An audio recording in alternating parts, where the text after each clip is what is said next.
और एक राजकन्या जिसका नाम है सर्विष्ठा। ये दोनों सहेली हैं आपस में। एक दिन घूमते घूमते वन में गई है, दोनों ने वहां स्नान किया है। सर्विष्ठा के वस्त्रों को देवयानी ने धोखे से पहन लिया, और जो ही धोखे से पहना तो महाराज सर्विष्ठा ने देवयानी को कुएं में गिरा दिया। देवयानी रुदन करने लगी। उसी समय घटना घटी है।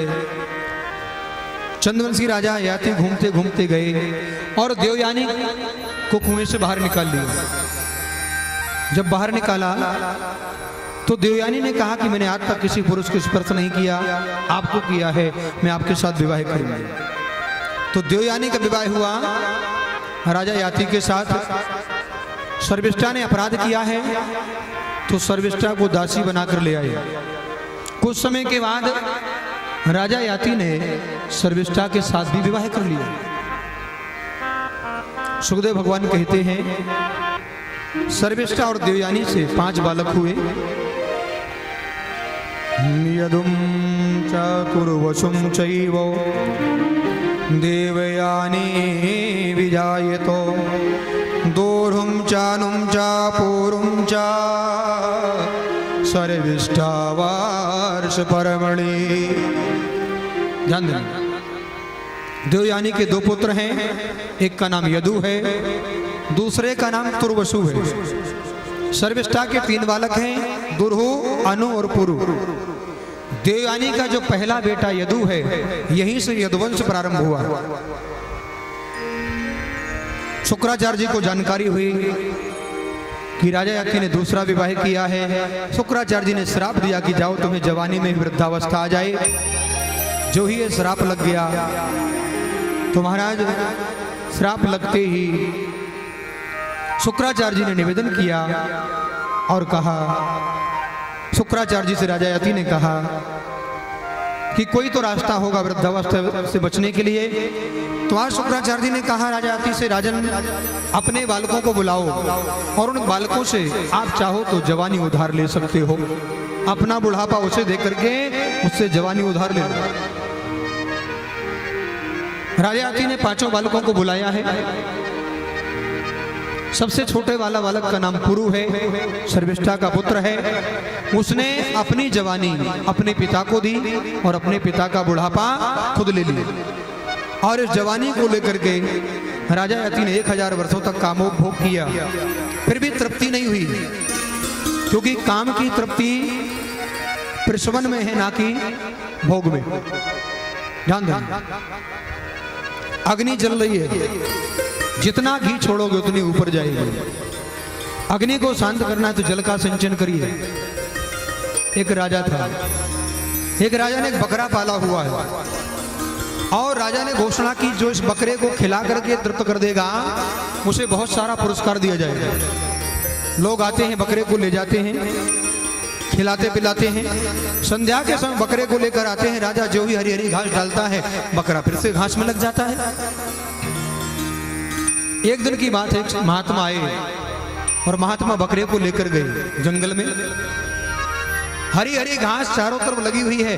बकरा जो ही घास की ओर बढ़ता है, महात्मा के बगल में एक सोटा है, जो ही घास की ओर गया महात्मा ने एक सोटा कान के नीचे दबाया, फिर गया, फिर दबाया। जितनी बार बकरा घास की ओर बढ़ा उतनी बार सोटा पड़े, बकरे ने घास खाना ही बंद कर दिया। संध्या के समय लेकर आए राजा के पास। महात्मा ने कहा परीक्षण करो। राजा ने कहा आपने कुछ खिलाया नहीं, क्योंकि बकरे का पेट पीठ से लग गया है। बोले आपको इससे कुछ लेना देना नहीं, आप परीक्षण करिए। राजा ने हरी हरी घास डाली। जो ही घास डाली, बकरे ने सोचा महात्मा अभी भी खड़े हुए, फिर से कान के नीचे सोटा पड़ेगा। बकरे ने घास को मुंह नहीं लगाया। राजा ने बहुत सारा पुरस्कार दिया महात्मा को। ये बकरा क्या है?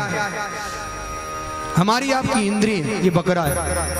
ये रात दिन बकरे की तरह दौड़ती है।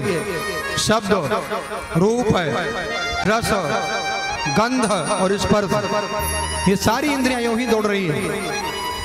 ध्यान दें, हम चाहते बहुत सुंदर संगीत मिल जाए, हम चाहते बहुत सुंदर सौंदर्य देखने को मिल जाए, और ये इंद्रियां बार बार खींचती हैं अपनी ओर। इसलिए देखना इंद्रियों के ना घोड़े भगे, इनको हरदम ही संयम के घोड़े पड़े। गीता में बड़ी सुंदर बात कही प्रभु ने अर्जुन से, अभ्यासिन तो कौनते हो वैराग्य च गृह्यताम। जीवन में वैराग्य कब मजबूत होता है? जब अभ्यास बना रहे। अभ्यास टूट जाएगा तो वैराग्य भी टूट जाएगा, इसलिए अभ्यास करते रहे। और आज सुखदेव भगवान कहते हैं राजा याति को बड़ी गिलानी हुई, न जातु कामा कामाना उपभोगेन साम्यति हविषा कृष्ण वर्तेव भुवैवा विवर्धते। आज राजा याति ने अपना बुढ़ापा वापस लिया, पुत्र से जवानी बालक को दी है। और ये पावन प्रसंग श्री सुखदेव भगवान ने सम्राट परीक्षित को रसपान कराया है। ध्यान देना, यहाँ पर एक श्लोक बहुत विलक्षण लिखा है वेदव्यास भगवान ने, और उसमें लिखा है कि मात्र शुश्र दुहित्रा वा नायुविक्ता सनो भवेत् बलवान इंद्रग्रामो विद्वांसामपि कर्षति। इस श्लोक में लिखा है मात्रा शुश्रा दुहित्रा वा, बिना किसी काम के अपनी बहन के साथ, बेटी के साथ एकांत में नहीं बैठना चाहिए, ऐसा व्यास जी ने लिखा। बोले क्यों? बोले इंद्रियां बड़ी विचित्र है। इस श्लोक का विरोध किया व्यास जी के शिष्य जैमिनी ने। व्यास जी के शिष्य हैं जैमिनी ऋषि, और जैमिनी ने बड़ा विरोध किया कि ऐसा नहीं हो सकता, गुरुदेव इसको काटिए। व्यास जी ने समझाया, नहीं माने। एक दिन की घटना है, व्यास जी ने एक सुंदर नारी का रूप बनाया, खोड़स वर्षीय स्त्री का रूप बनाया, क्योंकि व्यास जी साक्षात परमात्मा का अवतार है वेदव्यास। आज सुंदर नारी का रूप बनाया, और जहां पर जैमिनी की कुटिया है वहां पहुंच गए।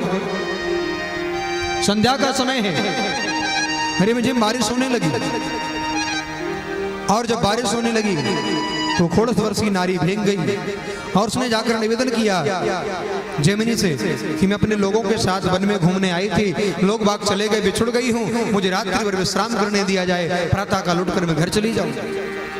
जैमिनी ने कहा मेरी कुटिया में किसी स्त्री का प्रवेश नहीं हो सकता, मना कर दिया। तब उस स्त्री ने कहा कि कोई शरण में आया हो और उसका परित्याग करना ये बहुत बड़ा पाप है, कि आपको ज्ञात नहीं है। जैमिनी ने ये सुनने के बाद बगल वाली कुटिया में उस देवी से कहा कि आप विश्राम करिए। वो देवी चली गई विश्राम करने के लिए, और इधर अर्धरात्रि की बेला में अब जैमिनी को पीड़ा हुई। जैमिनी के मन में विकार उत्पन्न हो गया। जैमिनी गई और दरवाजा खटखटाते, देवी दरवाजा खोलो, देवी दरवाजा खोलो। नहीं खोला तो जैमिनी उस कुटिया के ऊपर ही चढ़ गए, और जितना घास फूस था सब हटाकर अंदर प्रवेश कर गए। और वहां जाकर जैमिनी ने देखा कोई नारी नहीं है, मेरे गुरुदेव वेदव्यास भगवान बैठे हैं। तो आज व्यास जी ने पूछा जैमिनी से, मैंने जो लिखा वो गलत लिखा या सही लिखा? मैंने जो कहा मात्रा शुश्रा दुहित्रा वा नायुविक्ता सनो भवेत् बलवान इंद्रग्राम विद्वान सामपि कर्षति, मैंने कहा है इंद्रियां बड़े से बड़े विद्वान को भी गिरा देती हैं, तो क्या मैंने गलत लिखा? जैमिनी ने कहा नहीं सरकार, आपने ठीक लिखा। सुखदेव भगवान सम्राट परीक्षित कथा का रसपान करा रहे हैं। आज राजा याति ने अपना बुढ़ापा वापस लिया है, बुढ़ापा वन में चले गए हैं भजन के लिए। और अब यहाँ से पुरु का वंश आगे बढ़ा। पुरु के वंश में दुष्यंत हुए, ये चंद्रवंश है। पुरु के वंश में दुष्यंत हुए, और दुष्यंत शकुंतला के बालक का नाम है भरत। ये भरत वो हैं कि माँ के पास रहते थे, माँ के साथ रहते थे, और जब बहुत छोटे थे तब शेर को पकड़ के अपने पंजे में दबा लेते, दोनों पैरों में दबा लेते, और शेर के मुख को फैलाकर अंदर हाथ डालकर ये बताते थे माँ शेर के इतने दांत निकल आए। उनका नाम भरत है। विचार करिए, ये देश किसकी संतान है? शेर कभी दूसरे का शिकार नहीं करता, शेर कभी दूसरे के शिकार को उठा नहीं सकता और सियार कभी शिकार करता ही नहीं। अब यही अंतर है, अथवा गीदड़ कह लें, यही अंतर है। विचार करिए कि शेर की संतान कहां जा रही है। आजकल मुट्ठी भर लोग हमारे हिंदू धर्म में पता नहीं क्या से क्या बोल के चले जाते हैं, लेकिन हम जवाब नहीं दे पाते क्योंकि हमारे अंदर सामर्थ्य नहीं है, हमारे अंदर से आत्मबल टूट गया है। हम केवल इतना चाहते हैं बस कैसे धन आ जाए, कैसे सुंदर मकान आ जाए, बस इसमें उलझे हैं, इसके आगे नहीं है। विचार करिए, यदि राष्ट्र बचेगा तो समाज बचेगा, समाज बचेगा तो परिवार बचेगा, और परिवार बचेगा तो तुम बचोगे। जब राष्ट्र ही नहीं बचेगा तो फिर क्या करोगे, आंख छानोगे बैठ करके। इसलिए राष्ट्र की चिंता होनी चाहिए, और जो राष्ट्र की चिंता नहीं करता वो कायर है, जो देश की चिंता नहीं करता वो गद्दार है, जो देश के प्रति वफादार नहीं है ऐसा व्यक्ति किसी काम का नहीं है। इस वंश में आगे चल करके भरत हुए, इसी वंश में आगे चलकर रंतिदेव नाम के राजा हुए, इसी वंश में कौरव और पांडव की शाखा निकली, इसी वंश में जाकर के महाराज जरासंध मगध नरेश की शाखा निकली है। और उसके बाद सुखदेव भगवान कहते हैं, सुखदेव भगवान ने कहा, राजन, राजा याति के बड़े बेटा यदु, यदु के वंश में एक राजा हुए देवमीठ, देवमीठ के 2 विवाह हुए। एक पत्नी से सूरसेन का जन्म हुआ और एक पत्नी से अर्जुन और पर्जन्य का जन्म हुआ। फिर सूरसेन का विवाह हुआ, अर्जुन पर्जन का विवाह हुआ, तो सूरसेन के पुत्र का नाम वसुदेव है। और अर्जुन और पर्जन के 9 बालक हुए जो गोकुल में रहते, जिनका नाम है उपनंद, 9 नंद जो गोकुल में रहते। इधर सुखदेव भगवान ने कहा, राजन,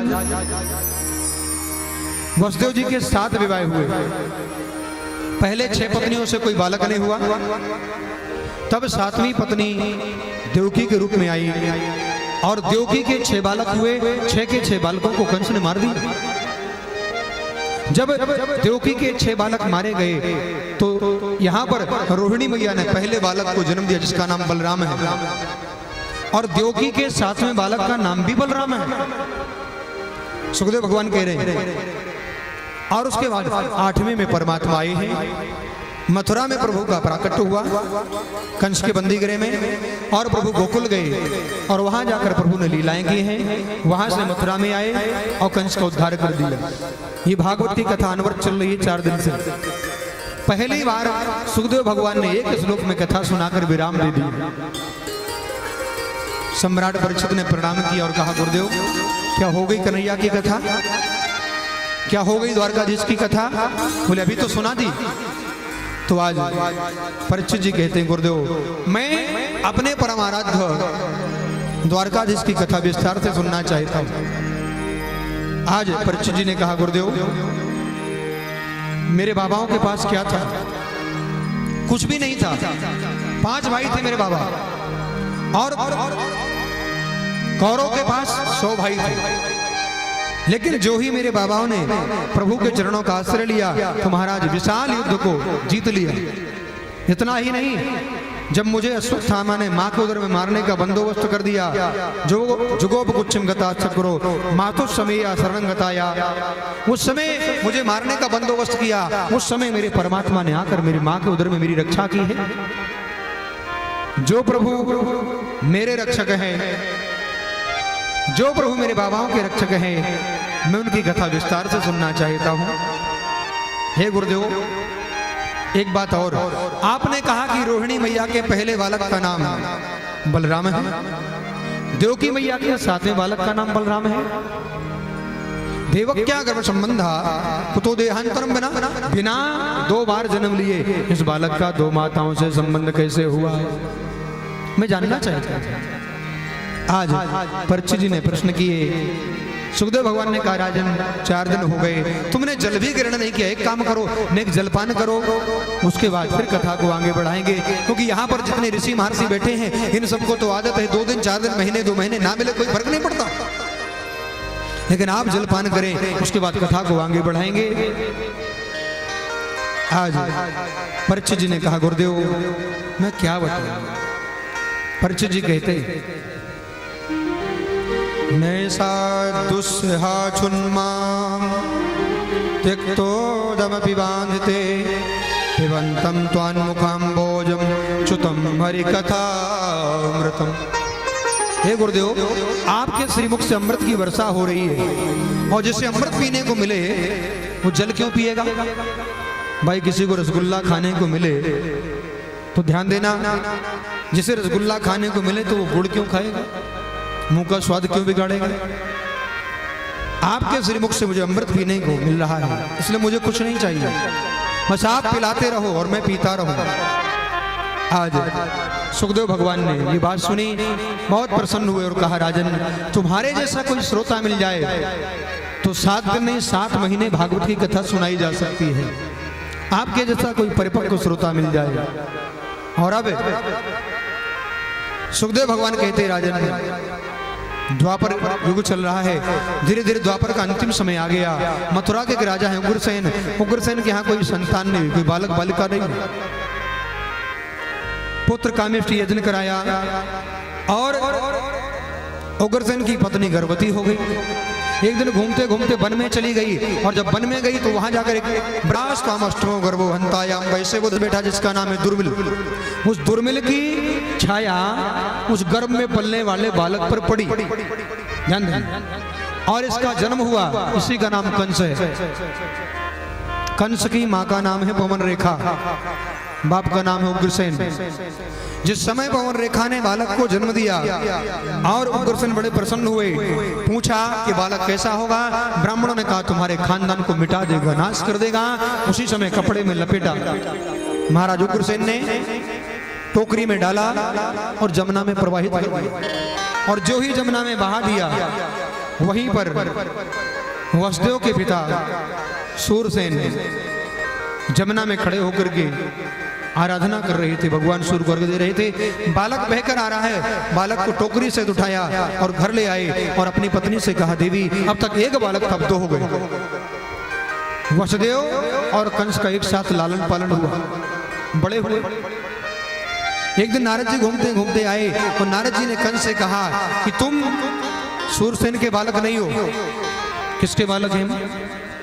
नारद जी ने कहा तुम तो मथुरा के नरेश उग्रसेन के पुत्र हो, यहाँ कैसे आए?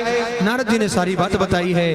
कंस रात में उठकर गया और जाकर के घोर तप किया। कंस बड़े बड़े योद्धाओं को विजय प्राप्त किए, पराजित किया है और भगवान शिव को प्रसन्न किया। शिव जी ने कहा वरदान मांगो। बोले ऐसा वरदान दो मेरी मौत ना हो। बोले वाला नहीं कुछ और मांगो। तो कहा भोले बाबा ने एक धनुष दिया और कहा इस धनुष को ले जाओ, जो धनुष को तोड़ देगा वो तुम्हें भी तोड़ देगा, सिवाय नारायण के कोई धनुष को तोड़ेगा नहीं। कंस आया है, अनेक प्रकार की सेना को एकत्रित किया है। अकासुर बकासुर धेनुकी केसी पूतना लेकर के मथुरा में गया, चढ़ाई कर दी, अपने पिता को बंदीगृह में डाल दिया। और कंस के चाचा का नाम है देवक और देवक की बेटी है देवकी। तो आज इसने विचार किया अपने चाचा की बेटी का विवाह किसके साथ करें। और विचार करने के बाद वसुदेव जी के पास गया, उनसे वार्तालाप की है और अपने चाचा की बेटी देवकी का रिश्ता वसुदेव जी के साथ किया, विवाह कर दिया। डोली में बिठा करके विदा करने जा रहा है कंस, लेकर के ही जा रहा था और उसी समय घटना घट गई। श्री सुखदेव भगवान कहते हैं कंस मार्ग में लेकर जा रहा है, अपनी बहन को डोली में बिठाकर विदा करने जा रहा है और आकाशवाणी हो गया। आकाशवाणी ने कहा कि पथि प्रहगणम कंसो आभास्या शरीर वाक् अस्या स्वामष्टमो गर्भो हंतायाम वैसे बुधा। देखिए माताओं का स्वभाव और देवताओं का स्वभाव एक जैसा है। जैसे माताओं के पेट में कोई बात नहीं पचती ना, ऐसे देवताओं के पेट में बात नहीं पचती।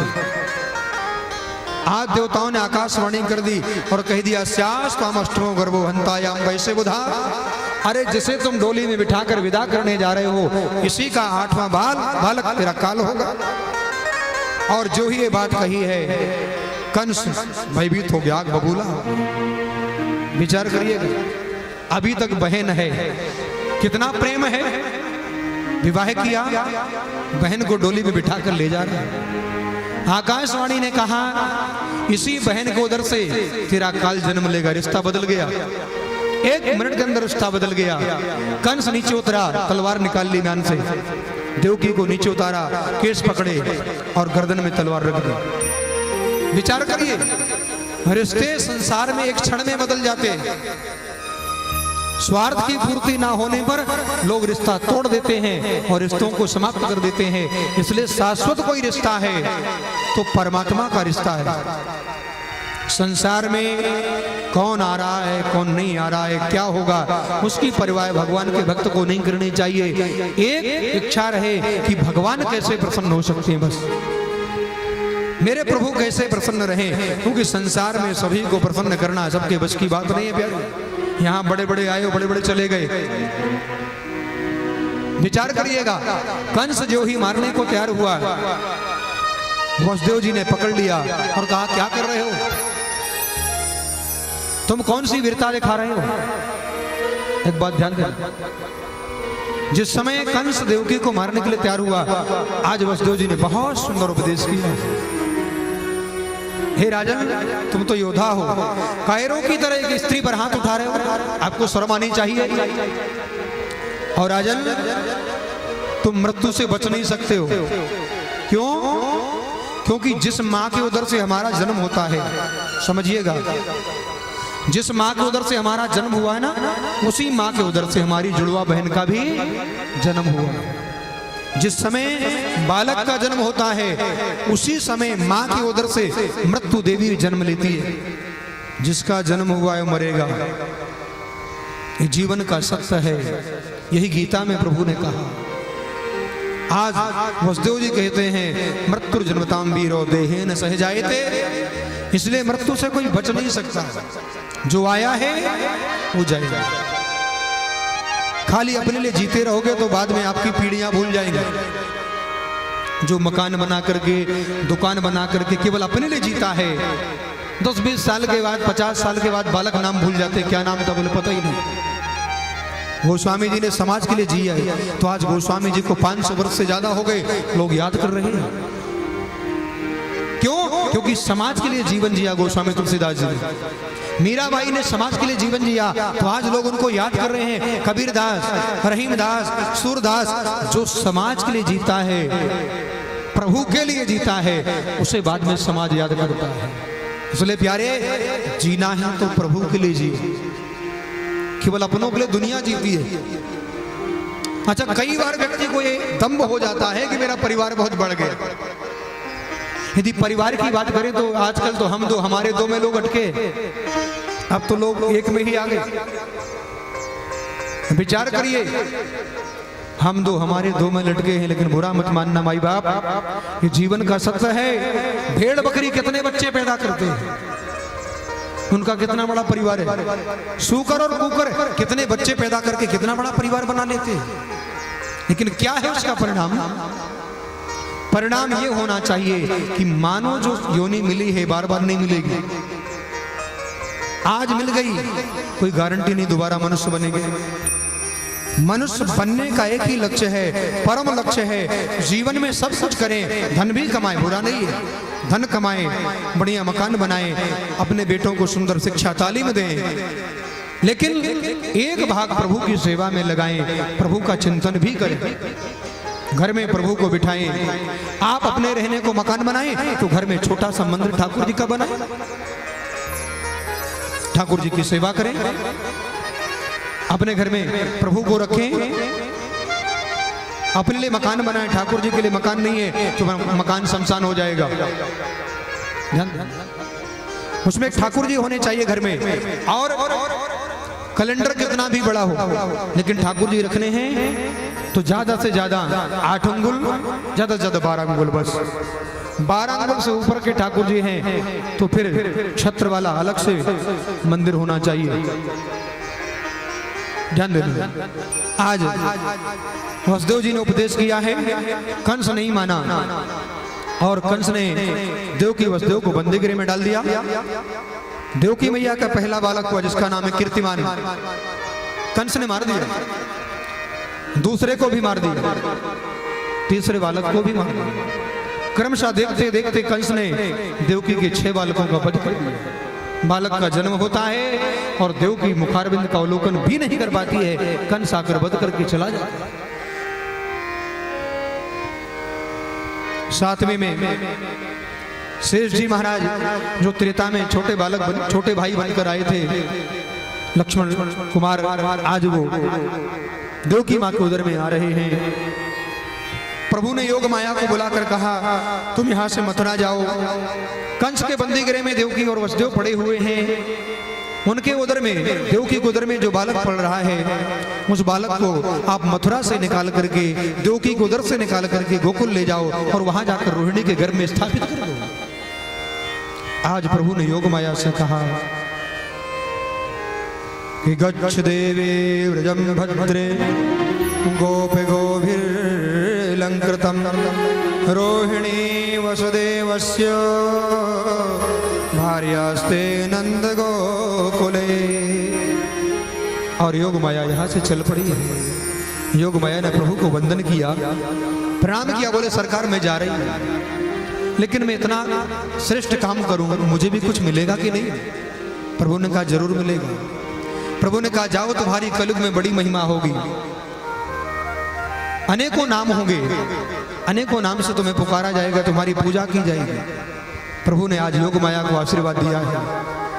नाम ध्येयानि कुर्वन्ति स्थानानि च नरा भुवि दुर्गेति भद्रकालीति विजया वैष्णवीति च। प्रभु ने कहा तुम्हारा कलयुग में अनेकों नाम होंगे। कोई शेरा वाली के नाम से कहेगा, कोई पहाड़ों वाली के नाम से तुझे पूजेगा, अनेकों नाम होंगे। कोई वैष्णो मैया के नाम से भी तुम्हें पूजेंगे। आज योग माया को आशीर्वाद दिया। योग माया यहाँ से आगे बढ़ी है, मथुरा में गई है और जाकर देवकी माँ के उदर में जो बालक पल रहा था उस गर्भस्थ बालक को निकाला है, गोकुल गई और वहां जाकर रोहिणी के घर में स्थापित कर दिया है। और योग माया ने जो ही उस बालक को रोहिणी मैया के उदर में स्थापित किया और योग माया ने सारे ब्रजमंडल की कमान अपने हाथ में ले ली। उसके बाद अब प्रभु आ रहे। कंस को जानकारी हुई, बोले 7वां गर्भ नष्ट हो गया। कंस ने कहा चलो मारना नहीं पड़ा, छुट्टी मिली। अब 8वें में प्रभु आ रहे हैं और जो ही प्रभु गर्भ में आए सारे देवता दौड़े दौड़े गए हैं प्रभु की स्तुति करने। भागवत का 10वां स्कंध और 10वें स्कंध का दूसरा अध्याय, इसे बोलते हैं गर्भस्थ स्तुति अध्याय। आज सारे देवता आकर के प्रभु की स्तुति कर रहे हैं। हे प्रभु सत्यव्रतम सत्य परम त्रिसत्यम सत्यस्य योनिं निहितिं च सत्ये सत्यस्य सत्मृत सत्यनेत्रम सत्यात्मकां त्वां शरणं प्रपन्ना। हे प्रभु आपका वचन सत्य है, आपकी वाणी सत्य है और आपको प्राप्त करने का माध्यम भी सत्य ही है। सारे देवता प्रभु की जय जयकार करने लगे, स्तुति करने लगे। आइए हम लोग भी 2 बार प्रभु का स्वागत करें। प्रभु आए उससे पहले हम प्रभु के आगमन की तैयारी करें और प्रभु का सभी लोग मिलकर के स्वागत करें। स्वागतम कृष्ण सुस्वागतम कृष्ण स्वागतम कृष्णा स्वागतम